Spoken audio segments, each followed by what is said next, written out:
Este episodio llega a ustedes gracias a The Color by Nicadom, Baskin Robbins, Cristóbal Valdés y Asociados, Arquitectos Urbanistas, Sánchez y Curiel Arquitectos, y es una producción de Contraste Visual y CB Studios. Urbanística es un espacio para conversar y aprender sobre el entorno natural y construido de la ciudad de Santo Domingo, desde la perspectiva de que todos los usuarios somos expertos en nuestra ciudad. Con estas conversaciones, procuramos ofrecer nuevas formas de observar y comprender nuestras experiencias urbanas, crear sensibilidad como una forma de apostar hacia una mejor calidad de vida para todos. Bienvenidos a este episodio de Urbanística. Hoy tenemos al arquitecto David Arbona, quien nos va a conversar sobre la participación ciudadana en los procesos de intervención de la ciudad. Bienvenido, David, y gracias por acompañarnos y compartir tu experiencia con nosotros. Hola. Gracias por invitarme, por pensar en mí. David Arbona es arquitecto con un máster en Hábitat y Pobreza Urbana en América Latina por la Universidad de Buenos Aires. Realizó una especialización en investigación social en el Centro Latinoamericano de Ciencias Sociales, CLACSO. Además, realizó cursos de asentamientos informales y políticas urbanas en las universidades de 3 de Febrero, en Buenos Aires y La Plata. Es profesor visitante de la Escuela de Formación Política de Mamatingó en temas que tienen que ver con el derecho a la ciudad y producción social en el hábitat. Fue parte del equipo técnico y de investigación en Ciudad Alternativa y actualmente se desempeña como especialista sectorial en el Ministerio de Economía, Planificación y Desarrollo, MEPI. Gracias, David, por estar con nosotros. Mira, David, para comenzar, nos gusta entender cuáles son las motivaciones personales de los invitados. ¿Qué te lleva a trabajar en esta área? La verdad es que estando en la universidad, yo estudié arquitectura, como ya se mencionó, pero me di cuenta casi al final de la carrera que había una distancia importante en la academia entre las necesidades reales de familias y el tema del diseño de la vivienda. Me recuerdo que al año 2007-2008, por ahí, aquí nos visitaron dos fenómenos atmosféricos que desplazaron cientos de familias de la ribera del río Sama. Y ahí como empezó un poco ¿cuál es el rol del arquitecto en eso? Estamos hablando de espacio construido, estamos hablando de vivienda, estamos hablando de ciudad.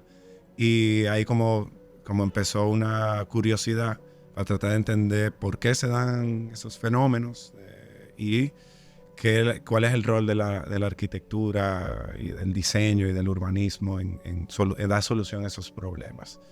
Veía esa como esa dicotomía en la arquitectura, una arquitectura por un lado pensada para centros comerciales, para torres, residencia de lujo, que es como una especie de arquitectura de élite, y al mismo tiempo veía una arquitectura hecha por la gente con pocos recursos, sin medios técnicos y muy precario. Entonces me preguntaba cómo mediamos entre una cosa y otra, y ahí, digamos, eso me llevó a plantear un proyecto de tesis que uno de los temas centrales era la participación. Y sí, para hablar desde el principio, ¿verdad? O sea, ¿qué podemos entender como participación ciudadana? ¿De qué se trata eso? A ver, digamos que mira, que no lo había pensado antes, pero no, la participación para mí es un proceso a través del cual, principalmente cuando hablamos de participación ciudadana, tenemos que pensar en política pública, en alguna acción que se esté pensando desde el Estado, en lo colectivo, y que para que esté alineada con los intereses, deseos y anhelos de la población y necesidades de la población, es necesario que haya un intercambio de ideas entre el gestor público y la ciudadanía para que esa política pública sea acertada. Entonces, para mí la participación es un proceso a través del cual unimos la gestión de algo público con la sociedad, digamos. En el país existen mecanismos oficiales de participación, por ejemplo, en el ayuntamiento, tema de las vistas públicas. Es decir, hay una ley, por ejemplo, la 113-07 creo que habla sobre el derecho de la persona en la administración pública, y toda política, plan, programa, proyecto debe de asegurarse que haya participación. Y, digamos, eso es un derecho y es una manera del Estado también, digamos, acercar la política a la necesidad de la gente. Y una pregunta con ese tema de las vistas públicas, por ejemplo, ¿cómo es ese proceso? Si se dan las Ahí es súper interesante. A ver, yo no quiero abundar mucho, pero yo te puedo hablar como de distintos niveles de participación. Que yo creo que a veces disfrazamos la participación de una manera y hay que tener muy claro como qué objetivo tú estás buscando con la participación. Hay distintos niveles. El nivel más básico es informativo, es información. Que tú le dices a la gente lo que va a pasar. Mira, o sea, aquí viene eso es una invitación, vengan y... Ajá, mira, esto es lo que hay. Eso es la forma más sencilla de participación, el informar. En la escalera, luego vendría como la consulta, donde yo sí pregunto tu opinión. Digo, mira, esto es lo que hay, ¿qué tú opinas? Luego estaría la concertación, que implica ya recibir las opiniones y las... Un vaivén. Ajá, un vaivén hasta llegar a un punto donde ambas partes se encuentran reflejadas en una propuesta, por ejemplo. Esa escalera tiene como 5 pasos, pero el nivel más alto es la cogestión. Es decir, donde no solamente yo te estoy dando información, sino yo te estoy haciendo partícipe de la toma de decisiones a la hora de las tomas de decisiones importantes, a la hora de implementar una política. Usualmente aquí en el país usamos los niveles más bajos de participación. Le decimos a la gente, mira, aquí lo que va es esto. O le consultamos, le decimos qué tú opinas, pero al final los comentarios y las observaciones no quedan reflejados en lo que sería la propuesta final, por ejemplo. Un poco de crítica que yo he oído alrededor de las vistas públicas específicamente es que se hacen como para llenar requisitos. Ajá. Entonces no hay después esos otros pasos que tú estabas mencionando.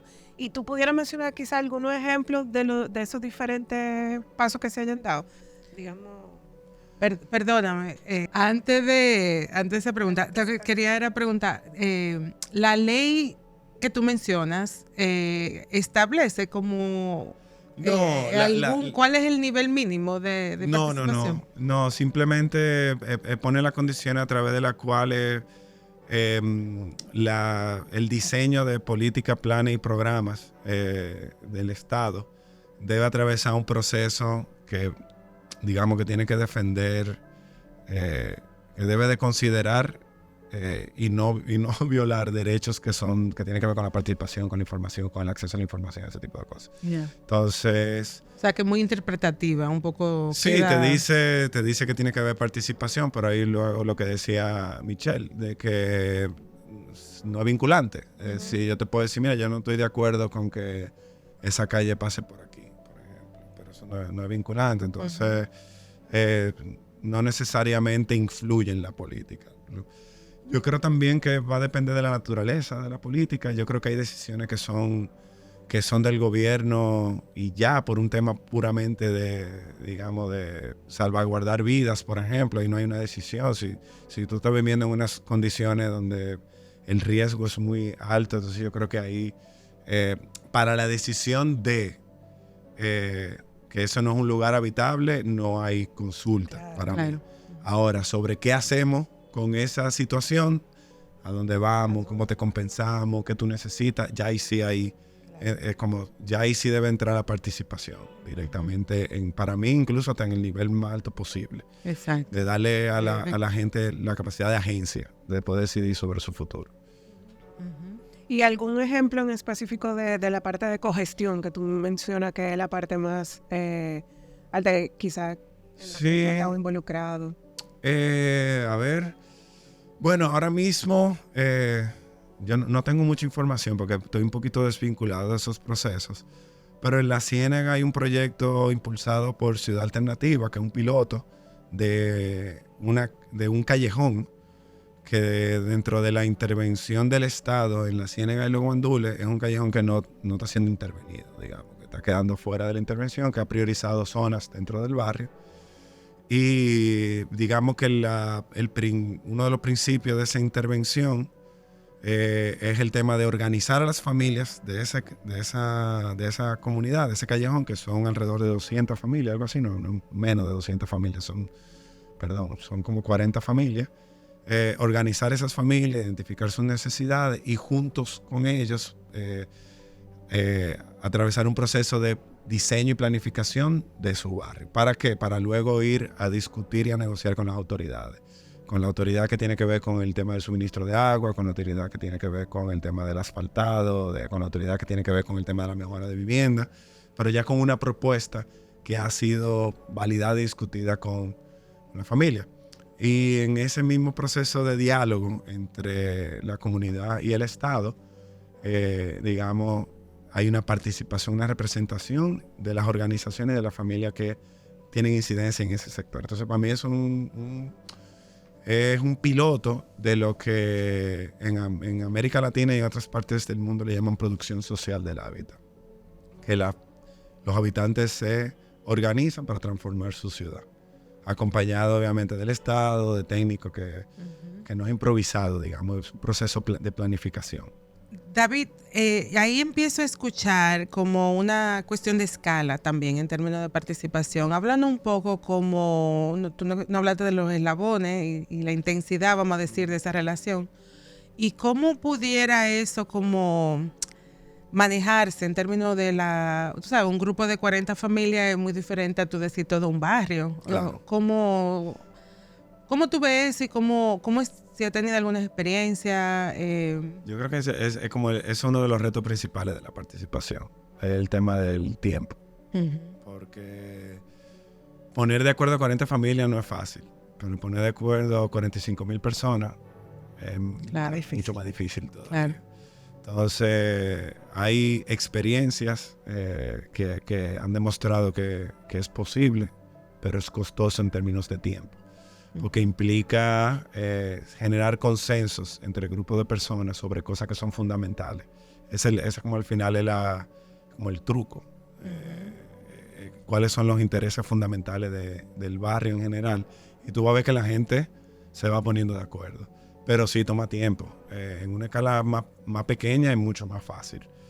Pero por ejemplo, el proceso que se hizo en los 90 con el Plan Sigua, en la Ciénaga y los Guandules, fue un proceso que impulsó Ciudad Alternativa con Copadeva y implicó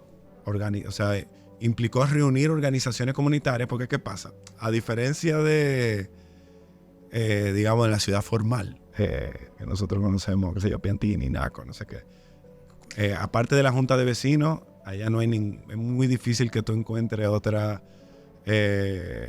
tipo de organización colectiva de la misma gente. O sea, en la Junta de Vecinos y ya. Tú no tienes de CAM, el grupo de ciclistas, bueno, sí, pero no son toditos de Naco. Claro. Hay uno de Naco, uno de Los Prados. Entonces, en los barrios es diferente. En los barrios tú tienes las cooperativas, tú tienes la Junta de Vecinos, tú tienes la Asociación de Pescadores, tú tienes la Asociación de Motoristas. Entonces, tú tienes grupos que organizados consiguen más cosas. Entonces, hay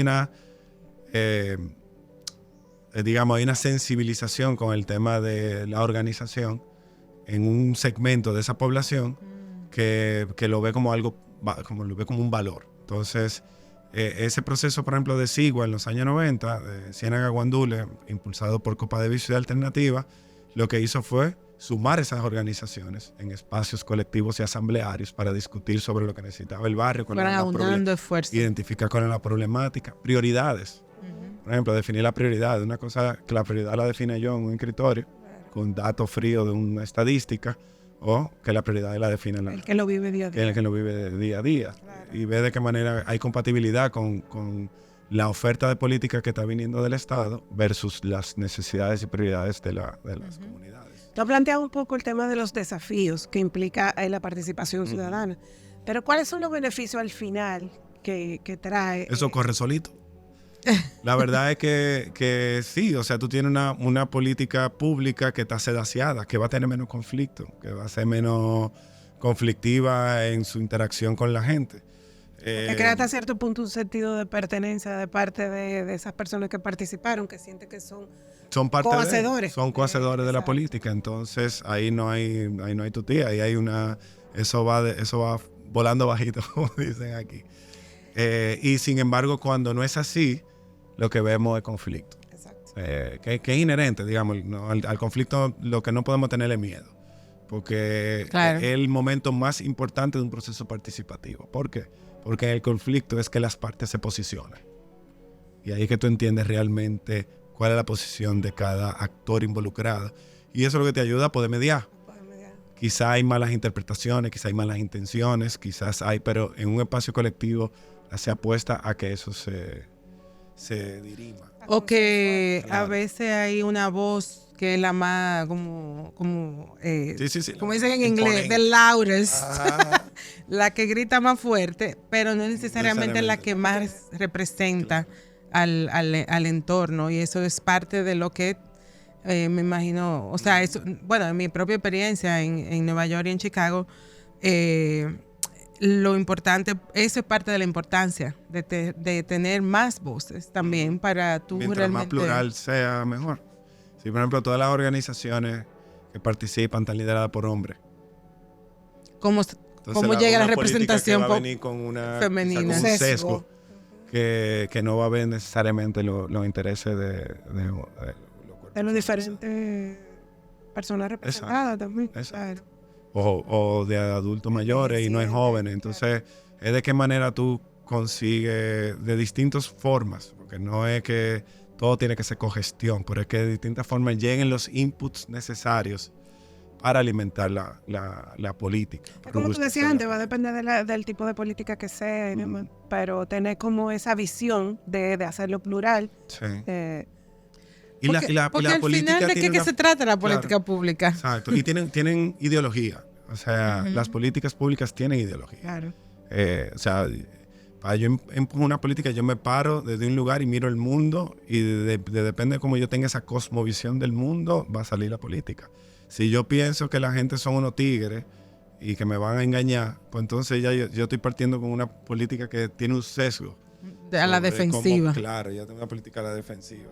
Entonces, para mí esa parte es muy importante de entender que sí, que hay elementos ideológicos en cuando se piensa una política pública.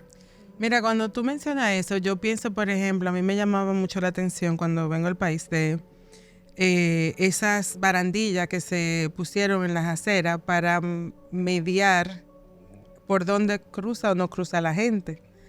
Que vino probablemente de una política pública de pensar que aquí no hay orden, hay que encasillar a la gente para que vaya por un solo sitio. Son dispositivos de respuesta de problemas que no son muy efectivos. No son efectivos, exacto. Bueno, tal vez no de tu perspectiva porque no son efectivos. Bueno, porque lo podemos ver, no solucionan el problema.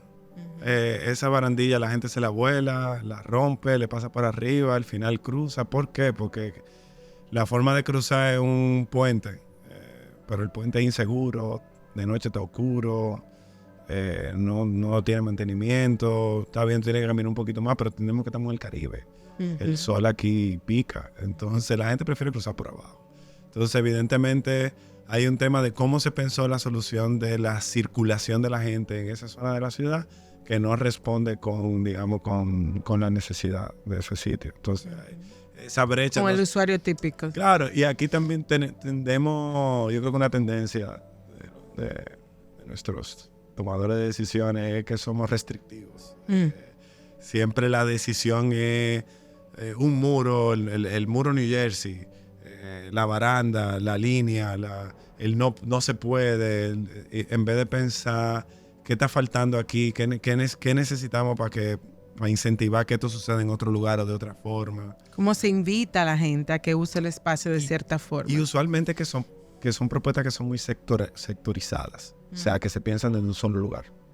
Obra pública la piensa, pero no la piensa junto con el ayuntamiento. ayuntamiento, no la piensan junto con el Intran, tú sabes, como y ahí es que yo creo que es una de las grandes debilidades del Estado dominicano. La intervención en el territorio es muy sectorial. Ajá. Es muy desde la mirada de un sector.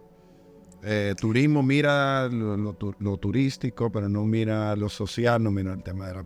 Ya recientemente se está considerando más porque estamos viendo los problemas del desarrollo turístico sin ningún tipo de planificación. Entonces, por eso ahora en Pedernales hay un plan, se está pensando, ok, aquí van los hoteles, aquí va la gente, la producción de los alimentos, de dónde viene, cómo se conoce. O sea, realmente anclando una intervención en un territorio y pensando en cómo se vincula con el resto. Pero usualmente aquí las intervenciones son muy de sectores, muy de, ok, yo voy a poner la vivienda aquí, ok, pero esa vivienda tiene acceso a educación, salud, etcétera. No, entonces la ciudad tiene que caerle atrás a los desarrolladores y no la ciudad darle el espacio a los desarrolladores para que puedan conseguir su inversión, para que la gente pueda vivir cerca, ese tipo de cosas. También hay una parte interesante ahí que tiene que ver con lo intangible de las ciudades, que yo pienso que igual en experiencia previa que he tenido de cuando nos acercamos a una comunidad, entonces descubrimos historias, eventos, cosas que tienen significado para las personas que viven en esa comunidad, que uno no la puede leer nunca en un mapa, ni la puede... No hay forma de medirlo si tú no hablas con la familia. O sea, si tú no conoces... si tú no te adentras. Si tú no te adentras, claro. Te vuelve a estar un poco parte de... No es visible, tú ves una vivienda y tú estás viendo un objeto, pero tú no estás viendo la familia que llevó a esa vivienda. Un ejemplo... a mí no me gusta tampoco romantizarlo eso, pero la verdad es que es súper importante porque te dice la conexión que tiene la gente con un lugar determinado. Por ejemplo, a mí me tocó en la franja de intervención del proyecto del Nuevo Domingo Sabio, de la construcción de la avenida. A mí me tocó entrevistar a una familia, era una señora ya mayor, tenía que tener unos 65, 70 años. Y la casa que ellos tenían era particular, era una casa de 2 niveles de concreto, o sea, con su plato, y ella la había decorado con losetas, cerámicas. Entonces la casa tenía como una cerámica de diferentes tipos, de retazos de cerámica por fuera, y me parecía chulísimo. Y cuando me senté a hablar con esa señora, ella me hizo la historia del por qué, de cómo ella llegó ahí. Y de cómo esa vivienda está donde está. Y es una historia de 30 años, un poquito más de 30 años. Ella fue expulsada de esa manada, de unos terrenos que ella tenía, se vino a la ciudad porque entendía que era la forma en que ella podía garantizar que sus hijos tuvieran acceso a educación, a salud, no sé qué. El único lugar en el que ella pudo comprar un pedacito de terreno para poder hacer una vivienda fue muy cerca de la franja del río. Ahí se metieron con chapa de zinc.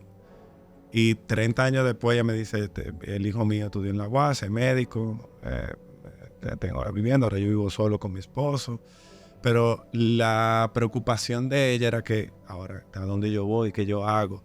¿La compensación será suficiente para yo poder resolverme esto en otro lugar? ¿Qué yo voy a hacer con la red de vecinos que me apoyan cuando yo no tengo, cuando yo necesito tal cosa? O sea... El arraigo es súper clave en la interacción de uno mismo con la ciudad. Y no es igual para todo el mundo. Yo decía a ustedes, yo soy libre de arraigo. Yo me podía vivir a cualquier parte porque pertenezco a una generación que no vivió eso. No tengo ese vínculo con la ciudad, mi vínculo es otro. Pero conocí mucha gente que sí, que tienen un arraigo en el territorio porque han construido su vida, su historia de vida en un sitio. Y que tiene que ver con una comunidad muchas veces, como tú decías también. O sea, a su vecino es su familia, al final del día. Imagínate tú vivir en una casa de zinc, con chapa de zinc, y que el proceso de tú construir tu casa tome 30 años. Ahí es que entra lo que mencionaba ahorita de producción social del hábitat, es reconocer que las familias de los barrios marginados invierten. O sea, esa vivienda probablemente salió cara. En el sentido de que si tú sacas el costo de mantenimiento, de estar cambiando chapa de zinc, de comprar los blogs, de ir construyendo un muro, entonces después sale mucho más caro que construir una casa de una vez, porque es un proceso que se va alargando en el tiempo. Claro. Entonces, donde entra la producción del hábitat, en reconocer eso y el Estado dar facilidades para que ese proceso no sea precario, no sea lento en el tiempo, se adapte a la necesidad de la familia tome la decisión sobre... Entonces, yo creo que es una forma de política que es difícil de implementar, pero que en los lugares que se ha implementado ha tenido muchos éxitos. O sea, ha sucedido en Argentina, en Uruguay, en Chile, básicamente en América Latina, porque es un territorio que tiene mucha desigualdad, que no todo el mundo tiene acceso a la vivienda a través del mercado formal, que pueden bancarizarse, pedir un préstamo. Eso no todo el mundo tiene ese acceso. Y son creadores, en ese sentido se vuelven creadores literales de la ciudad.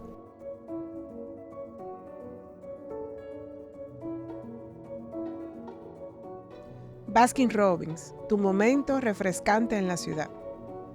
The Color by Nicadom. Somos soluciones expertas en pintura y terminación.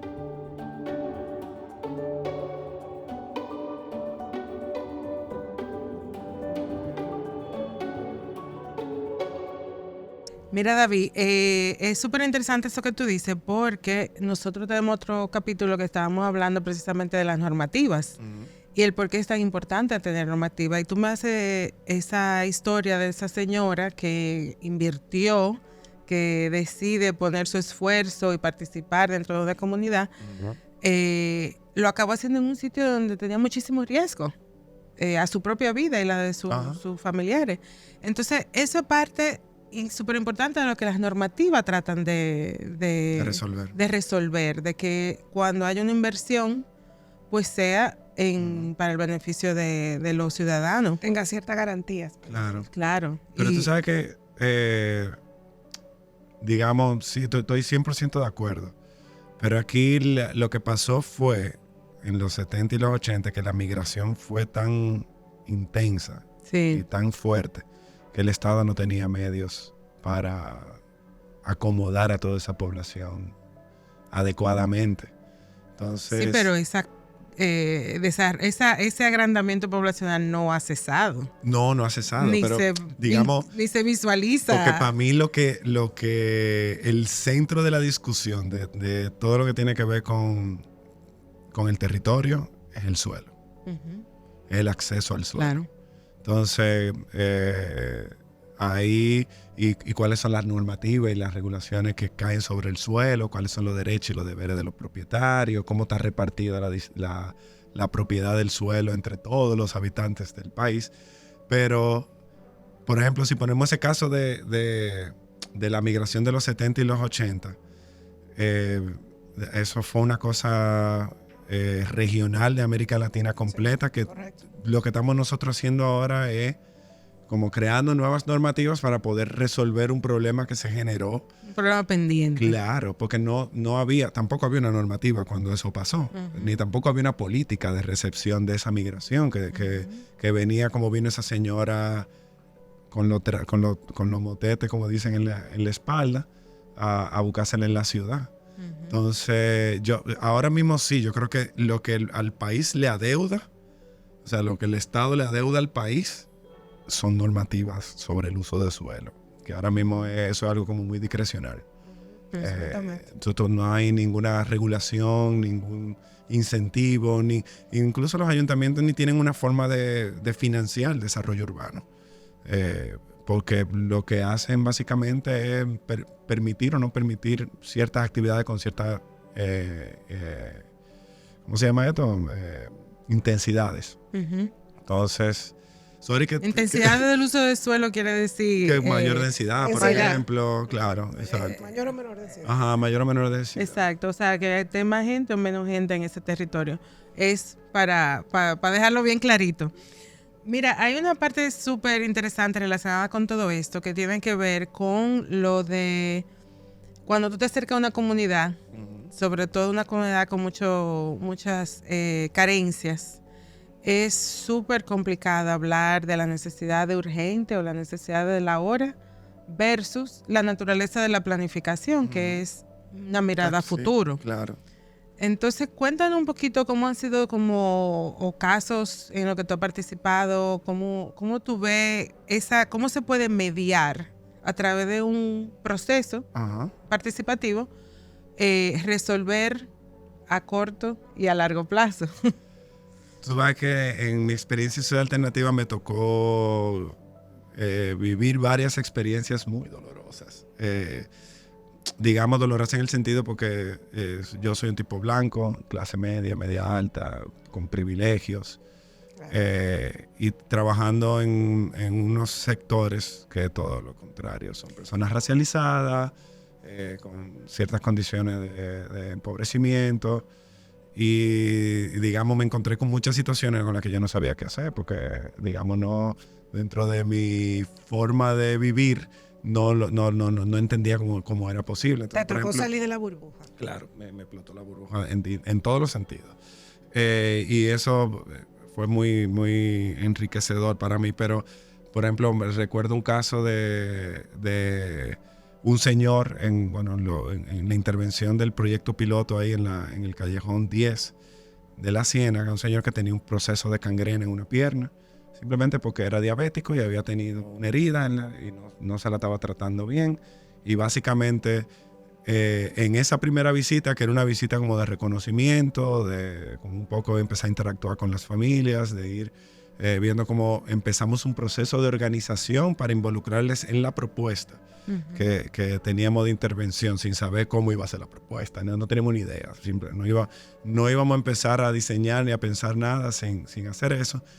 Y nos fuimos encontrando con necesidades apremiantes que no podían esperar de que una asamblea para resolver. Y también y es súper complejo, porque fíjense que el rol mío en ese momento no era resolverle a esa persona un tema de salud, pero yo tenía los medios para poder ayudar a esa persona, vinculándolo con una institución que le pueda dar esa asistencia.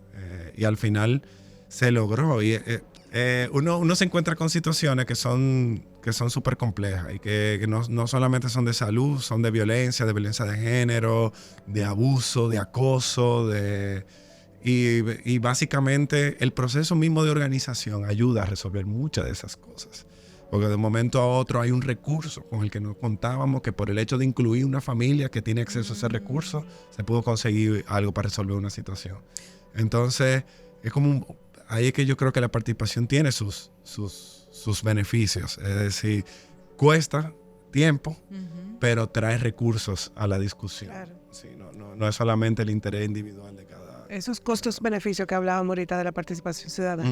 Y esos talleres que tú mencionabas, David, ¿cómo eso se gesta? ¿Cómo es la participación de la gente en esos talleres? ¿Qué se saca de ahí? Llévanos como un ratico. Exacto, ¿cómo se organiza eso? ¿Cómo la gente participa? ¿Cómo es el llamado a esa gente? ¿Cómo ustedes después asumen esa información? ¿Cómo esa información?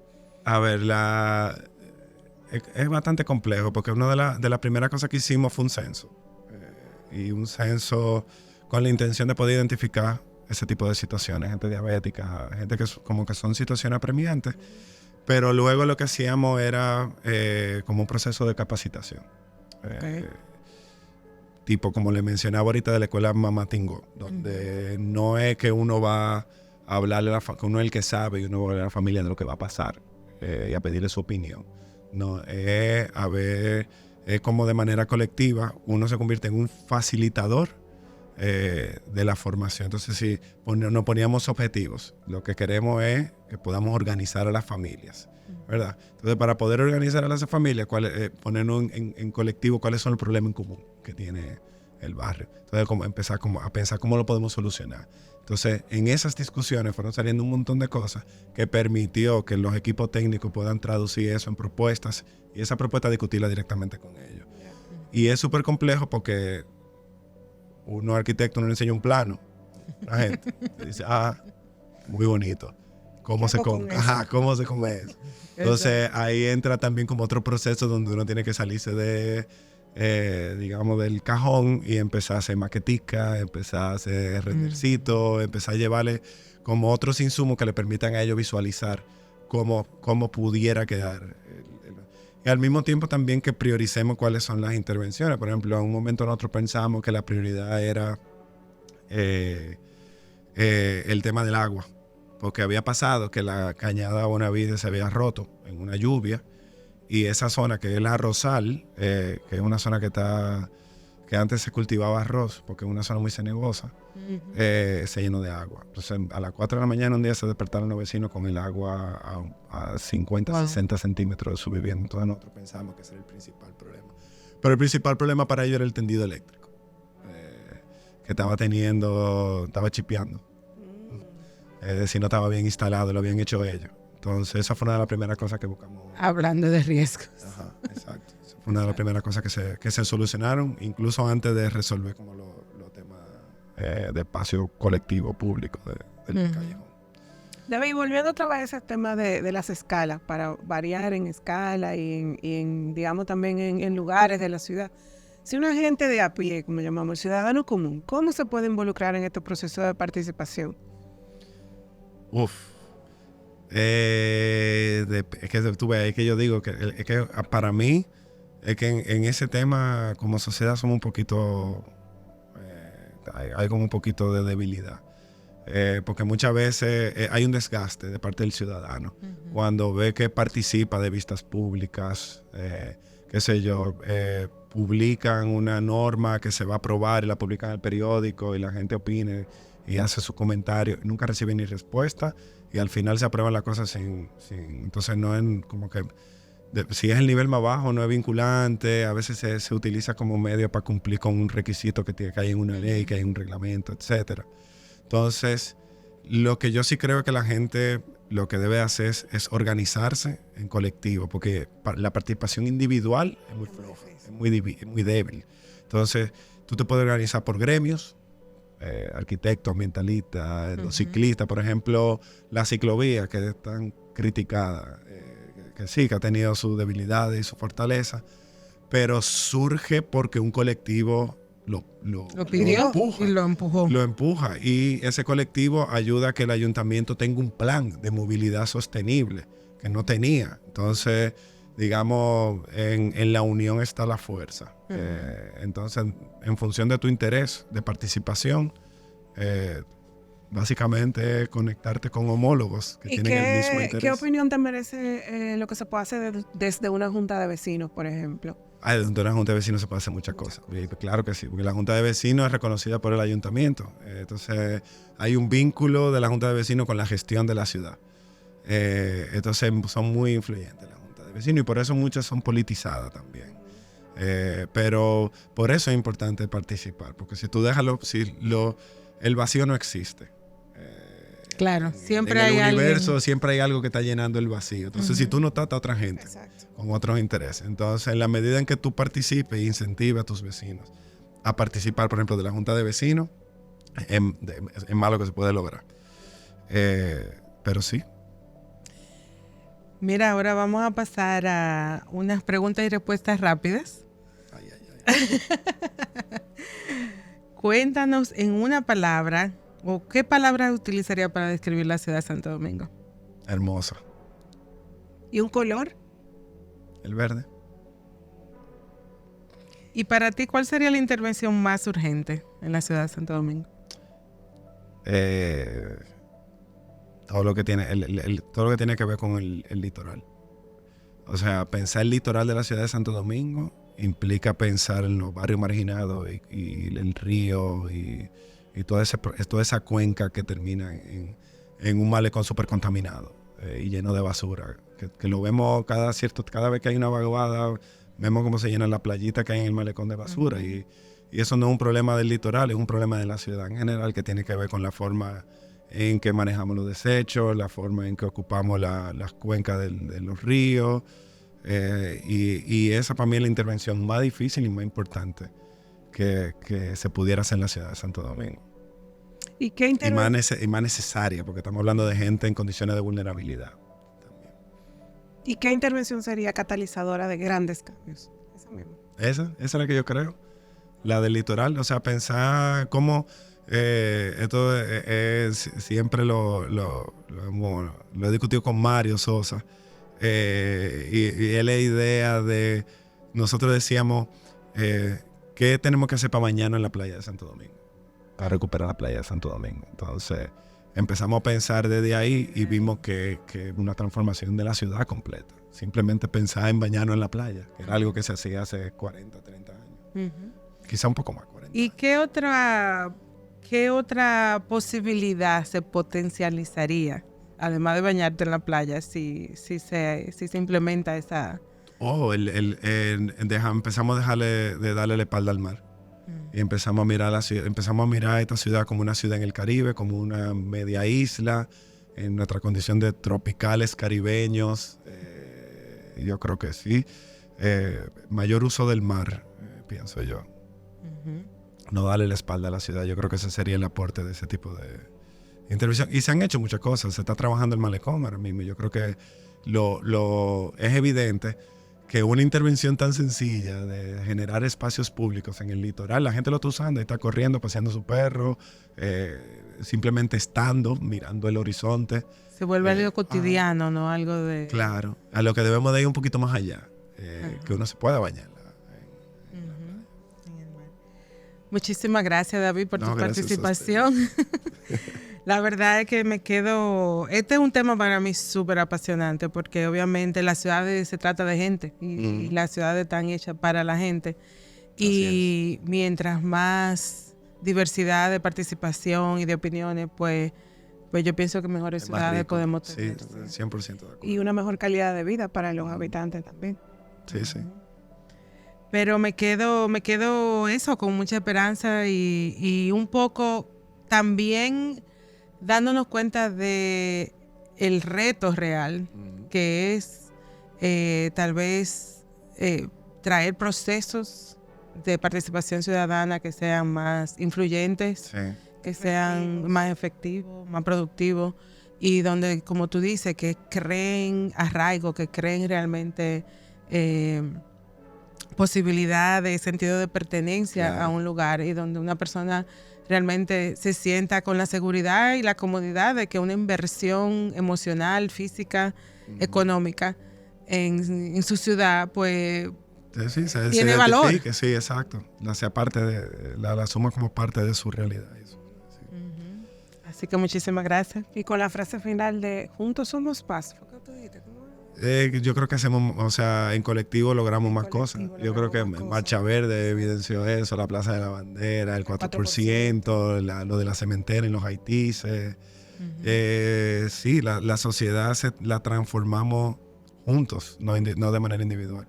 Hay aportes individuales que uno hace, pero es en colectivo que lo hacemos realmente. Pues muchas gracias, David. Gracias a ustedes. Y gracias a ustedes por estar con nosotros en Urbanística Podcast, y los invitamos a que nos dejen sus comentarios, nos hagan recomendaciones, nos digan qué tipo de información o sobre qué tema quiere que hablemos en los próximos episodios, y síganos en nuestras redes sociales. Denle like y compartan. Gracias.